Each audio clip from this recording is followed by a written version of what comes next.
indie film, and it has to do with real estate because the director and writer mortgaged her house to make this movie happen, which is very noble of her. Mhm. However, because she mortgaged the house, from what I understand, I guess she didn't make enough money or for the movie itself that she had to end up selling her house, which is really, really sad, right?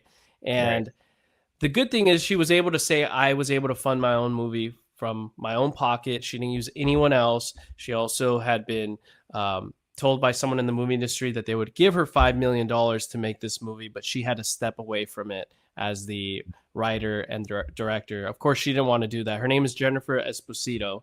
She is a well-known Italian, like yourself, Nick, Italian actress that was in a lot of movies and shows in the early 2000s, and then even recently, like on Blue Bloods. I don't know if Right. you've seen her work before, Nick.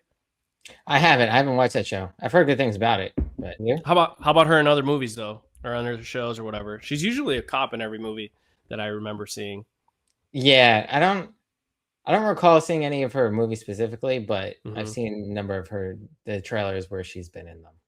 Yeah, yeah. She's never really like the main person, the starring Mm. actress. She's always like a supporting role, and that's kind of what she talks about. She wanted to do her own movie to give more so women the opportunity to be the star versus always the man, Right. and things like that. So she wanted to do her own thing. Unfortunately, it didn't seem to pan out like she wanted. It only grossed $63,000 worldwide, which Mhm. is not good, No. and not at all. And you know, it's one of those things where she released it in theaters, which is great, Right. but like Ben Affleck had mentioned in some podcast he was on, that you can't be spending your own money to Right. essentially fund your own movie. It just makes no sense. You got to have Mhm. investors. So You spend about the same amount that you spend on the movie to advertise the movie. So if you spend 25 million to make the movie, you 25 million to advertise the movie. So now you got $50 million into the movie, and from the movie theaters you get back roughly 50%. So if a movie makes $100 million, you get back $50 million. That's just So if you break get back even. $50 million, that's you $25 million movie got to gross 100 million just in Break simple even. math. And there is a tail and there are secondary revenue streams, but that's one of the things that has made it really hard.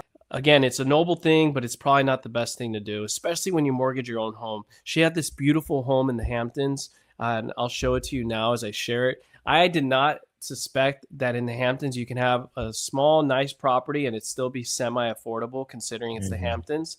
So we'll take a look at it really quick. She was taking a risk for herself, which is I think is great, right? And I know that she mentioned in a couple of interviews that one of the main reasons she did it was because there's not many films that are written, directed, and played by women. Right. This time it didn't work out. This is actually, well, before I get into the house, it's the movie. I actually watched the movie. Actually, let me stop sharing this so I could actually talk about that because people are going to want to know. Yeah. So the movie is called Fresh Kills. Very odd name. What do you think? Just I the think, name yeah, it's a itself. little odd name. Yeah. Okay. So what I learned, I mean, you're a New Yorker, but New York is big, so Right. every suburb and neighborhood is different. Um, this is in Staten Island, right? This is when Yeah. the mob was going on in Staten Island. I think it was in the 1980s when this Yeah. took place, or the 90s, one of the two. Either way, there's in Staten Island, where all the Italians are, many of them.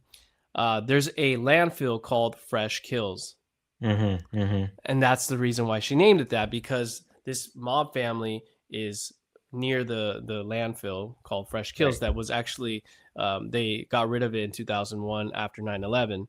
But when you're such an independent film and you don't have a lot of money behind yourself for marketing, naming something so local to one particular area, I don't think is going to do well, especially when you're trying to make it all over the Mm-hmm. country. If she was doing it in New York only, promoting it for whatever reason, it makes more sense. But Right. naming it something very particular, it just didn't make sense, especially when there's not a huge star to it. There's Mm-hmm. the actor is kind of well known. I put it up on the screen, but the actor is not super well known, but he is in like Tulsa Kings with Sylvester Stallone, but he doesn't Mm-hmm. carry a huge torch with him for branding. And that's kind of what Right. AJ told me, a friend of mine, that you need a bigger male role, and that was a problem because she wanted to use these young girls and herself as the main stars, and Yeah. that's just not how it works according to my friend AJ. Yeah. So Wow. yeah, I mean, I think, that's a little bit old school, maybe more I think it is old school. anti-feminist I wouldn't say that, but mentality, but not saying, it yeah. doesn't play a role, of course, right? According to him, he was saying, I mean, I don't want to speak for him, but this is what I recall, that unfortunately the numbers show the male role tends to get the most money, and that's just the reality. Unless it's like a superstar Angelina Jolie, but you got to be like the top of the top of the top. And in any case, that's kind of what went down here. I did see the movie. I will say the trailer, I didn't like the trailer because it had this, according to AJ, he liked it, but they had it on the cinematography, it had like a sepia. I don't even know if that's the right word, but you know what? Instagram, the old Instagram filters, you would like swipe through it. It had this yellowish old school. Yes. Okay. It had that. I didn't like that, but I still ended up watching it because of the podcast today. And if Jennifer Esposito's watching, we're still like, thumbs up for you for funding it yourself. But the movie, the cinematography did not have that weird sepia edit to it. It actually looked normal. It looked like a good cinematography. It looked modern, but the trailer I wasn't about it.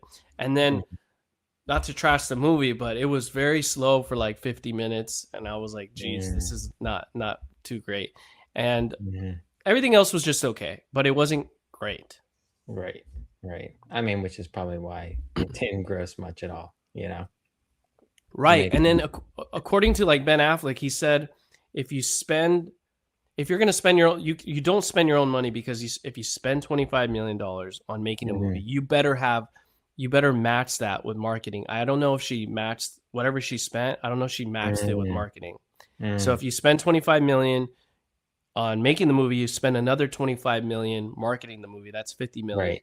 And then he said, when you put it out in theaters, they take 50% of whatever you make. So if the movie makes $100 million, you only get $50 million, then you're basically break even. So that's what he was saying. There's no point to make a movie like that. And if she made 63,000, that means the movie probably really made 120,000 maybe. Well, it was gross, so who knows? I mean, 60 to 120 is still not good. Still not. Yeah, that's not even close.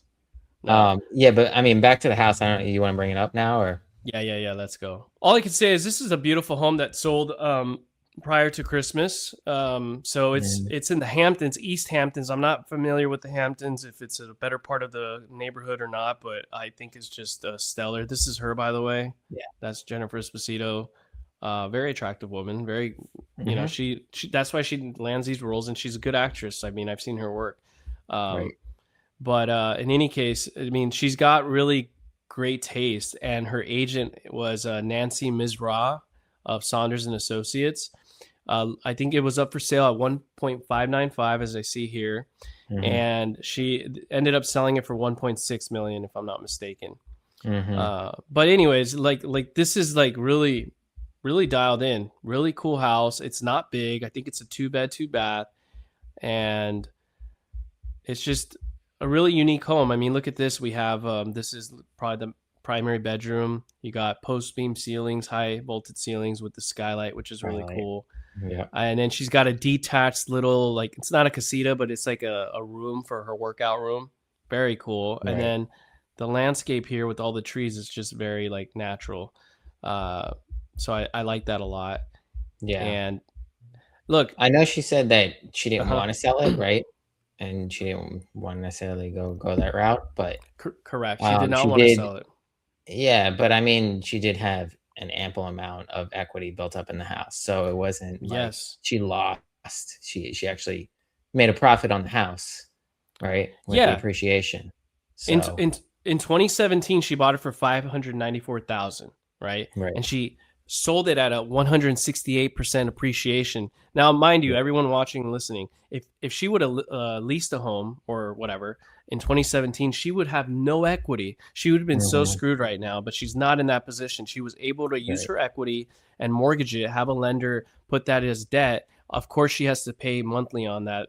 However she did it, whether it's a HELOC or a refinance, whatever she ended up doing, pulling money out of her home through equity, she still was able to make money and walk away because she had 168% appreciation from the time she bought it in 2017, and she sold it for 1.6 million. So The Right. A plus for real estate Yeah. investment. So 2 bed, 2 bath, 1.1500 square feet. I mean, it's really a stellar home. That you got a Yeah. gate It is here, beautiful. all this space. Doesn't look like she has a garage, but who cares? You know, if you can just Yeah. drive right up to the house. Right. Yeah. I mean, it really is. It's a beautiful house. Yeah, and I But didn't like even we said, think it's you not could like find she something. lost out. Sorry, say that again. Oh, I said it just like we said, it's not like she lost out. You No, know. no, I think she did a good job. I'm sure she still has enough money to do whatever she needs to do to buy a condo or whatever it might be. But Right. I just found it very very cool knowing that you can buy a house with so much land like this in the Hamptons for under Hmm. 2 million, and this is only 1.6. I mean, that's Yeah. pretty And it's good. not like some actors that I mean did made it. Like for example, Sylvester Stallone. Right. I mean, he had almost nothing to his name. He had to sell his Right. dog. Mm-hmm. And because he refused to give over the rights to Rocky because he wanted to Right. play Rocky, right? Right. Right. And he Right. made a bet on himself. And I mean, look at him now, right? He went and after That's Rocky true. Great premiered and analogy. started making money and whatnot, he went and bought his dog back for like I don't know, hundredfold of the price. It was something ridiculous. But sometimes you just got to take that chance, got to take that risk. But I mean, she wasn't. I didn't take nowhere near as that risk, right? So Right, she right. wasn't And as I bad. think it was kind of messed up that like a lot of influencers, the media, Hmm. um, I don't remember what publication did it, but she got really upset and spoke about it, saying how everyone said that she lost her house, that she Yeah, literally no, lost her house because of what happened. She did not lose her yeah. house. Um, and with that being said, someone who is in a worse position that's also an actor and well known is Mickey Rourke. He was recently Mhm. vacated or evicted, I'm sorry, from his property in Right. Los Angeles, which really sucks. I mean, he's in a bad shape because I guess back in the day he was a superstar. I mean, he looked like a superstar too. Then he became a boxer, and then he kind of Hmm. got all messed up with his face and surgeries, and it Yeah. kind of messed him up mentally too. And he's been in a couple things. I mean, the last thing I saw that was really good was The Wrestler, but aside from that, I think he might have been a couple other stuff. But he got evicted, man. I mean, Yeah. the landowner just got rid of him at this point, and Right. now he's staying at a hotel while his manager is paying his hotel fees. Jesus. And what I find worse too is she did a GoFundMe for him because he's not making any income. I think she said Mm, she's spending like I'd be wrong. I don't want to be. I don't want to remember. I don't remember the amount, but the it's exact like amount. several $1,000s per month. And Wow. she made a GoFundMe for him, Okay. and he instantly hit success so that he could, find a place to rent. And Ah, unfortunately, because of ego or whatever it might be, or yeah. maybe he has a point, but in this case, I don't think he does. He was embarrassed by it, and he got rid of it and told her give the money back to all the people that contributed. Mm, okay. Hmm. But Yeah. that's the thing. Like, if he would have been in this position, this is why I think it's so important to own real estate. Because I know people personally that never bought for whatever reason. They hit their Right. 50s. For example, I know a particular person. They passed away. They never had property, Mm, and their kid was not able to inherit any real estate, and it was yeah. just now that person is priced out Right. in this area in any case. But if Mickey Rourke would have had an issue like this, he could have easily just sold his house, not easily, but sold the house and been fine. Right. Exactly. Exactly. But he rented, Yeah. So and there's nothing I to think he work was with there there. 10 years. No, I know. I know. Can definitely so understand that. yeah, But sucks.